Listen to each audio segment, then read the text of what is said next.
ရပြီ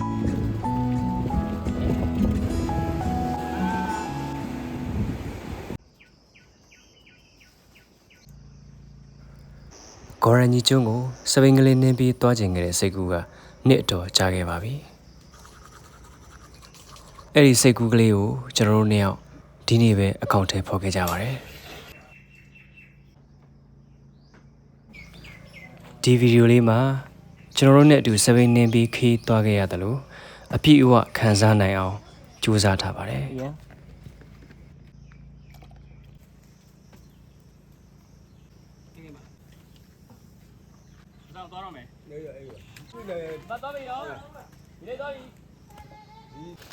ခီးစဉ်လမ်းကြောင်းကရန်ကုန်ငွေဆောင်ဂေါ်ရန်ကြီးဖြစ်ပါတယ်ဒီနေ့ကတော့ငွေဆောင်ကနေဂေါ်ရန်ကြီးကိုနေနေတာပါတိတ်နေရှိလို့ဘွင့်တော်ဘူးလေလမ်းကတော့လမ်းမျက်နှာပြင်ပဲကြည်ပြူခင်မင်းကျင်ရလူစုယူလို့ဒီလာခဲ့သူနဲ့ကိုနဲ့ကြုံတွေ့ရနှစ်ဦးသားပကွက်ကြားကိုစီတက်ကြွလှူရှားတဲ့ခြေတော်တွေနဲ့စိတ်လှူရှားစွာခီးကိုချိတက်ခဲ့ကြပါတယ်ပီတီကတော့တနခါပကွက်ကြားနဲ့ခါရိုင်းနေတဲ့ထက်ပိုလှပြီးစိတ်လှူရှားနေတာကိုတွေ့ရပါတယ် Bless you သူစပိန်နေတဲ့ပုံကလေးကိုကြည့်ရတာဟာပင်လယ်လေးနဲ့အတူလွှင့်နေတဲ့ဝါကုန်းလုံးဖြူဖြူကလေးလိုပါပဲခင်ဗျာစတင်မြင်သားကကိုပင်ချစ်ကလေးပေါ်နေမြန်ဝေကပင်တွေ့နေမိတဲ့အိမ်မက်တွင်ထိုမေပြိုတွင်မျက်နှာမထားတာရှာသနာစရာကြုံရင်ဒီခီးလမ်းကြောင်းကဘယ်ညာနှစ်ဖက်မှာအုံးပင်နေအပြီးညာဘက်မှာပင်လယ်ပြပြကြီးခြံရံပြီးနင်းရမှာပါ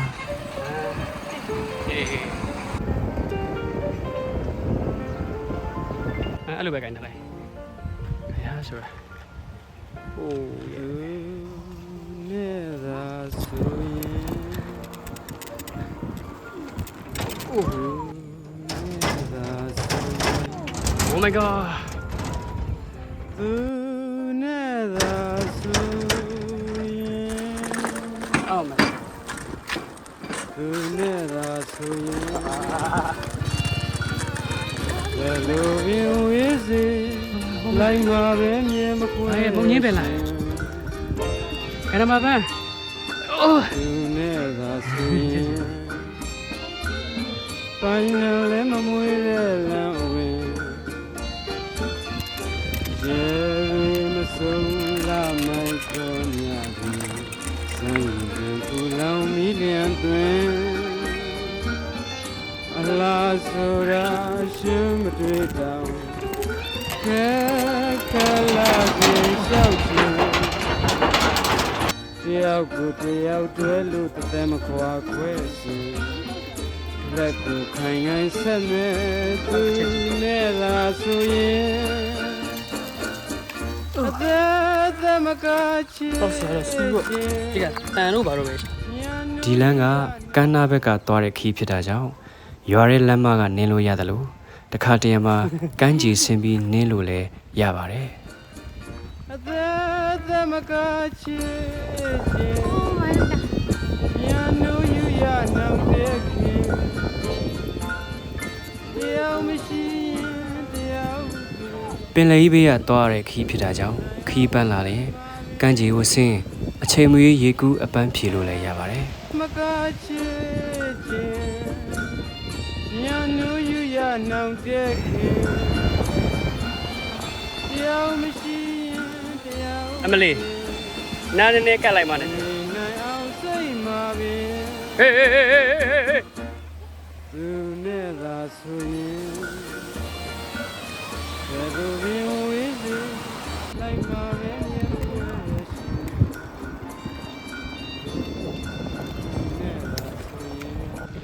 မျက်စိနဲ့မြင်နေရတဲ့မြင်ကွင်းတွေနားနဲ့ကြားနေရတဲ့အသံတွေဟာဘာတစ်ခုမှလက်လွတ်ချင်စရာမရှိအောင်ချစ်စရာကောင်းပါတယ်ပင်လယ်ကနေဖြတ်ဝင်နေတဲ့ချောင်းပြပြကလေးတွေချောင်းကလေးကိုဖြတ်ကူးထားတဲ့တစ်သားတရားကလေးတွေချောင်းပြပြလေးမှာအိတ်နေတဲ့ဆက်လေးကလေးတွေဟာတိတ်ကိုချစ်စရာကောင်းတဲ့ရှုခင်းလေးတွေပါ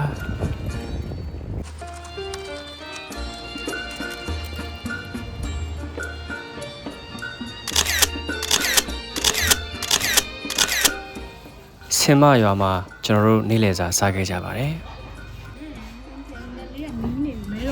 မဲလိုက်လား မတ်တရအနေနဲ့ကတော့ဆိုင်မှာရောင်းစရာဘာဟင်းမှမရှိတာကြောင့်သူတို့စားဖို့ချက်ထားတဲ့ဟင်းကိုတောင်းစားခဲ့ကြတာပါ နေကြပန်းနေကြပန်းနေ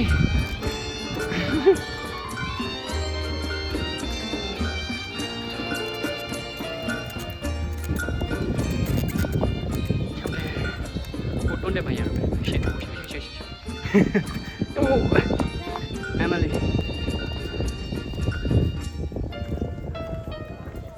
ုတ်တယ်အဲ့ဒါကြောင့်မို့ကားသွားလို့မရလေဒါကြောင့်မို့ဆိုင်ကစပိန်လောက်ပဲအဆင်ပြေပါ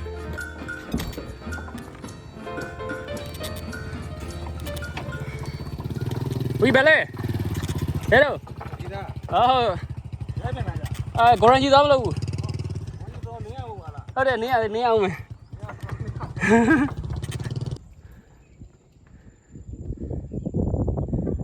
ိုယ်အမျိုးသမီးဒါတော့ကျွန်တော်အမျိုးသမီးလေးဖြစ်ပါတယ်အုတ်ထုတ်လေးစောင်းနေတယ်ဘယ်ဘက်လေးကိုဆွဲဟုတ်တယ်အော်ဒီလိုလမ်းဆိုကောင်းတယ်ကွာဒီလားဟိုကြောက်တုံးနေနေအဆင်မပြေဘူးနေကြရရောက်တော့တလေးကျော်သား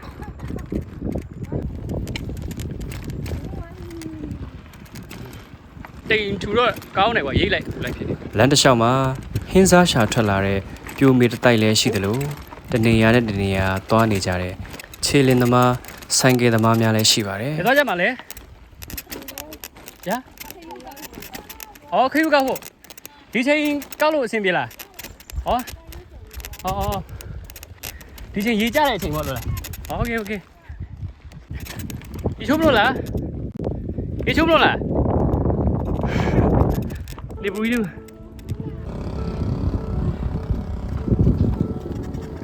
အမလီ တဲဗျူးလို့ခေါ်တဲ့နေရာမရောက်ခင်မှာတော့အတက်အဆင်းအနေငယ်ရှိပါတယ်လမ်းကတဘာဝကြောက်ခဲလုံးလေးတွေကြောင့်အတက်အဆင်းမှာတတိကြီးထားပါတယ်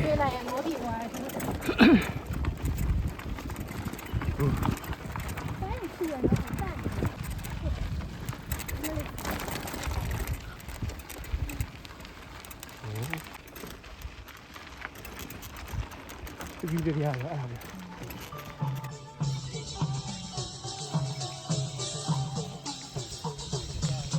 မူရကြောက်ကိုဟန်ရှိဆွေမွေညချောက်ကလေးမိုက်တာပါဒါပြင်းနေရတယ်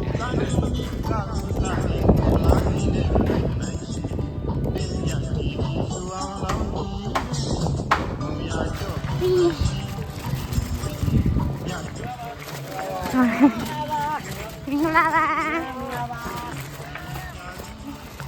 းချက်လို့ခေါ်တဲ့နေရာလေးကိုရောက်တော့အိမ်တအိမ်ကိုဝင်ပြီးတော့ကျွန်တော်တို့တောက်ရည်ဝင်တောင်းကြပါတယ် ဟုတ်တယ်မဘူးတယ်ဘူးပါဟုတ်ဘုံမမရောစားတော့မစားလာခဲ့ပြီကရယူလောနဲ့ကရယူလောဟုတ်ကရယူဟယ်လိုဒီလာမလေးတို့ရှင်းအောင်ရှာကုန်ဆိုင်ကုန်ဒီတမန် ကျွန်တော်တို့လည်းကျေးဇူးတုံ့ပြန်တဲ့အနေနဲ့ပါလာတဲ့မုံကိုချမ်းပြီးပေးခဲ့ပါတယ်နောက်တစ်ခေါက်လာပြအောင်ကြိုးစားမယ်အကြောင်းပြောပြီးနှုတ်ဆက်ခဲ့ပါတယ်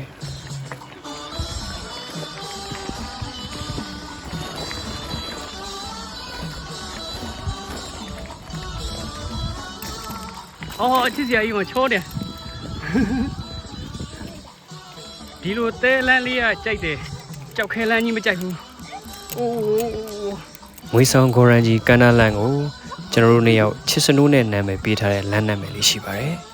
အဲ့ဒါကတော့ဖုန်ထူကြောက်ကျန်းတဲနဲ့လန်လို့ခေါ်ပါတယ်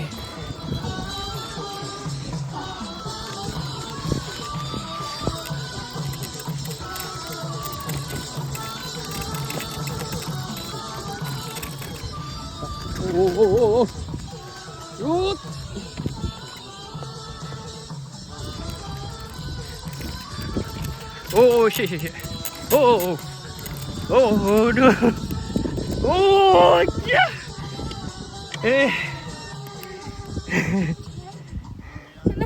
sorry ကိုဒီဘက်ကသွားလို့ရစီပြလိုက်ပါ ဟာလေ ဟိုးမတောင်းကြီး ဟိုးမတောင်းနေဟိုးမပင်လေခုတော့ဒီမှာတဲနေနေဟုတ်က ချစ်သူရဲ့ဘာနှစ်ဖက်ပေါ်ကတနက်ခါပကွက်ချကလေးတွေဟာခရီးပတ်မှုကြောင့်ပြက်ကုန်ပါပြီဒီလောက်ပင်ပန်းပြီးချွေးတီးတီးကြနေရတော့သူဟာချစ်စရာကောင်းနေတော့မှာပဲ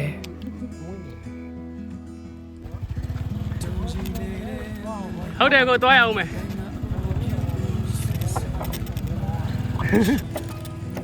ဖုန်ထူကြောက်ကြမ်းတင်းနေလမ်းကြောင့်ခရီးပန်းရပြီမဲ့ဒီအတိုင်းဖြစ်နေတာလေးကဒီလမ်းကိုတည်တံ့ဖြစ်စေပြီးထူးခြားစေတယ်လို့မြင်မိပါတယ်လမ်းတစ်လျှောက်တရွာဝင်တရွာထွက်နေမကြီးပင်ကြီးကြီးတွေအုံးပင်ထမ်းပင်တွေလေကွင်းကျေကြီးတွေဟာချစ်စရာကောင်းပါတယ်လေကွင်းကျေကြီးတွေဟာစပားစိုက်ချိန်မှာဆိုစပားကင်းစိမ့်စိမ့်တွေနဲ့တိတ်ကိုလှနေပါပါ ဒီလိုလမ်းအဆင်ပြေရလေ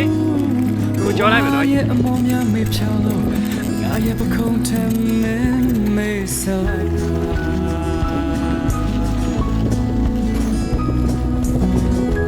my god oh my god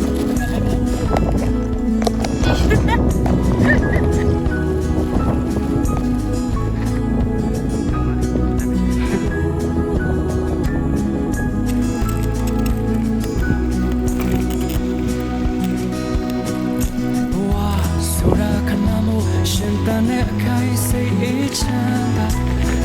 လူလမ်းလေးချစ်စရာနေ ဘောဒီအိမ်လေးနဲ့ဘူပင်ကင်းဝေးစွာငါအမြဲတမ်းပြောနေတဲ့ကပ္ပမြေကြီးရဲ့တချင်လန်းငင်းချမ်းခြင်းရဲ့တပည့်ဟာမင်းပါ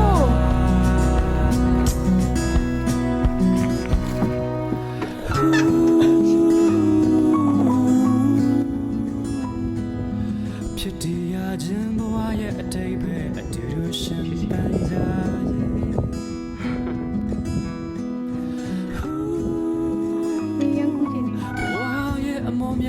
ဒီတစ်သားတရားကလေးကိုတော့နေကန်တွေက600တရားလို့အမည်ပေးထားကြပါတယ်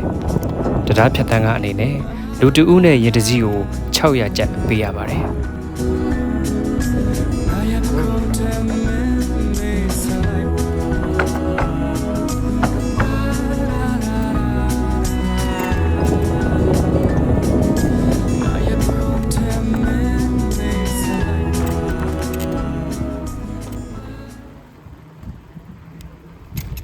မင်္ဂလာပါ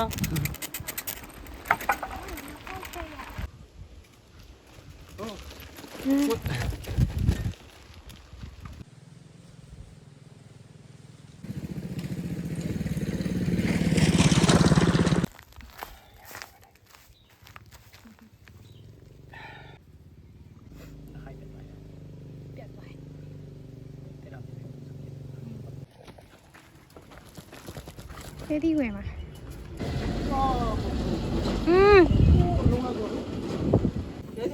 အော်အန်ဒီတို့ပင်ရလားကောင်းတယ်ကောင်းတယ်ချစ်စရာလေးအဲ့ဆိုဒါလေးယူလိုက်မယ်နော်ဒါလေးခွဲလိုက်မယ်ပေါ့ဟုတ်ပြေးဝင်နေအိုးကောင်းရှေ့ပဲအဲ့ကြတော့ဒီဆိုပါမယ်ဟုတ်ဟောမှာပြီးတော့လမ်းဟောဘွားလေးကဘဘလေးကလည်းကြောက်ခဲလို့နည်းခင်းနေတာပြန်လို့ ဟောဒီမှာ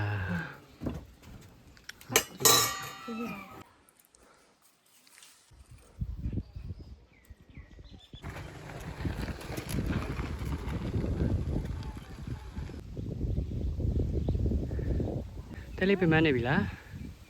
ရောက်ခဲ့နေပြီဆိုတော့ပြင်မယ်တော့ပါ โอเคကြီးဆက်ကြပါနော်ဘာရလဲ ဟုတ်ကဲ့ဘာကြောက်ခဲကြီးရ ကြောက်ခေးကြီးပဲ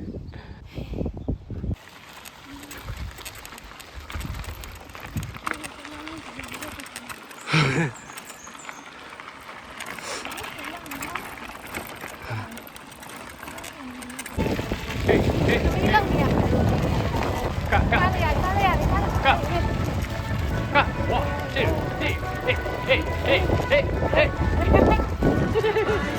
，Hello， 是嘞，他帮我收呢，帮忙了。ရတယ်ဘာမတော့တော့ဘူးဒါတို့ခီးလေမရောက်မှာဆိုလို့နေထဲနေရလားဘာလို့ဘာမှလည်းမတည် 对不啦？ အဲ့ဒါပဲဖြစ်လိုက်ရင်အဲ့ဒါပဲ 这里多人气。 ရတယ်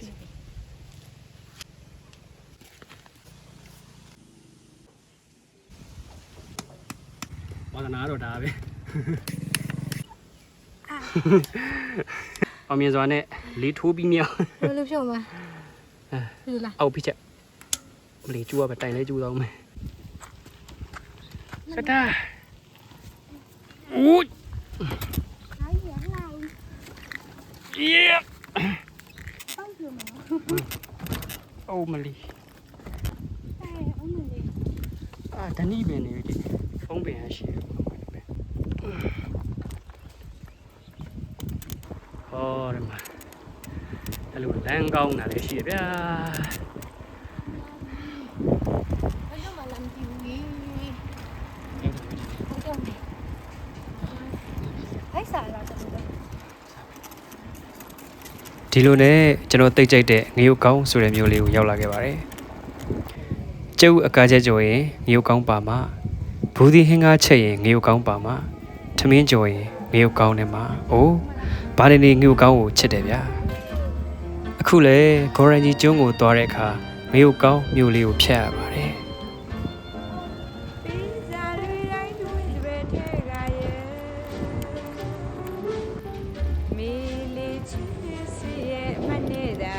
ရုပ်ကောင်းမျိုးမှာကြောင်းတက်ချင်တယ်ရွှေအေးတောက်မယ်ရွှေအေးဘုလဆောင်တော့မှာမဒီမှာ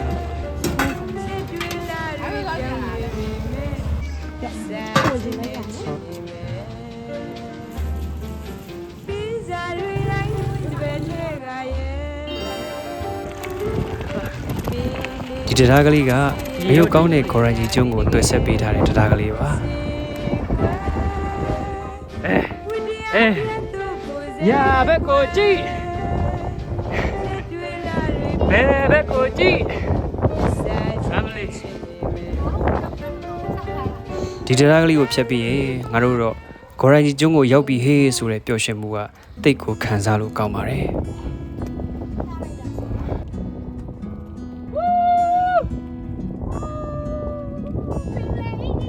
ပင်ပန်းလာတဲ့ဘဝရဲ့အမောတွေဟာလမ်းတစ်လျှောက်ဖြတ်တန်းလာခဲ့တဲ့တရားကလေးတွေရဲ့နောက်မှာတတွဲချင်းစီပြုတ်ကျကြံ့နေခဲ့တယ်လို့ပါပဲ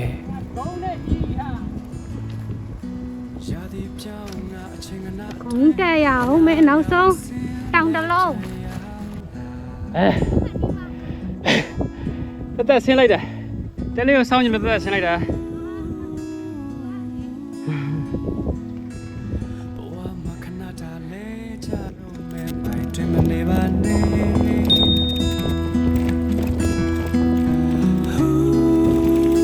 မင်္ဂလာပါတကယ်ချင်းတို့အိတ်စားနေရလဲတကယ်ချင်း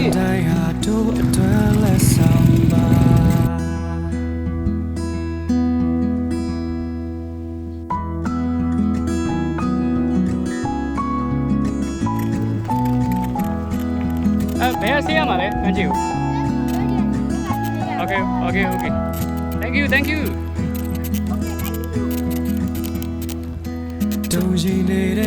ဒီနေရာကလေးကိုတော့ဂေါ်ရန်ကြီးကျွန်းနသာဘူးကြေးရွာလို့ခေါ်ပါတယ်ရွာဘေးကကမ်းခြေတစ်လျှောက်မှာငချောက်လန်းစင်လေးတွေစီစီရီငါးဖမ်းလေကလေးတွေစီစီရီရှိပါတယ်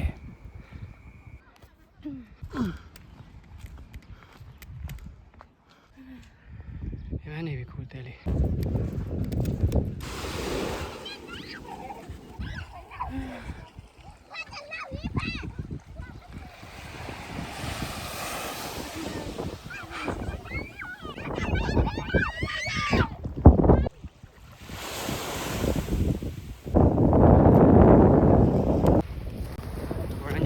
ဆက်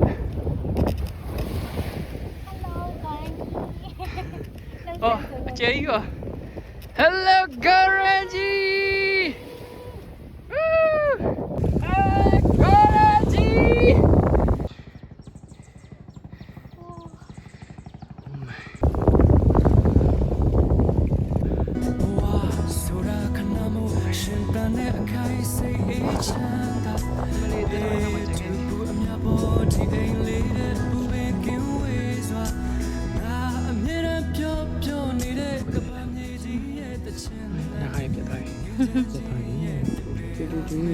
ရောက်လာပြီရောက်လာပြီ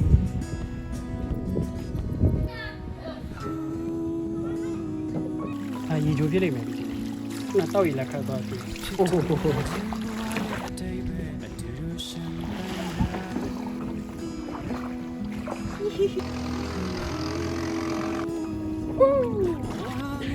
ရန်ကြီးကျွန်းရဲ့ကြောက်ဆောင်တွေကိုလမ်းငယ်တယ်တဲနဲ့ရေကိုမျက်နှာပေါ်အပြည့်တုံလိမ့်ပြီးဂါရဝပြုခဲ့ပါတယ် ဟုတ်လား ကျွန်တော်တို့နှစ်ယောက်အတွက်တသက်တာမမေ့နိုင်စရာအမတ်တရားတစ်ခုထပ်တိုးခဲ့ပြန်ပါပြီတတိယတိုင်းဗီဒီယိုပြောမိတာကတော့ဒီအမတ်တရားတွေကိုအတူဖန်တီးခွင့်ရတာတိတ်ကိုကျေးဇူးတင်တယ်ပျော်ရွှင်မဆုံးဖြစ်ရတယ်ဆိုတဲ့အကြောင်းပါ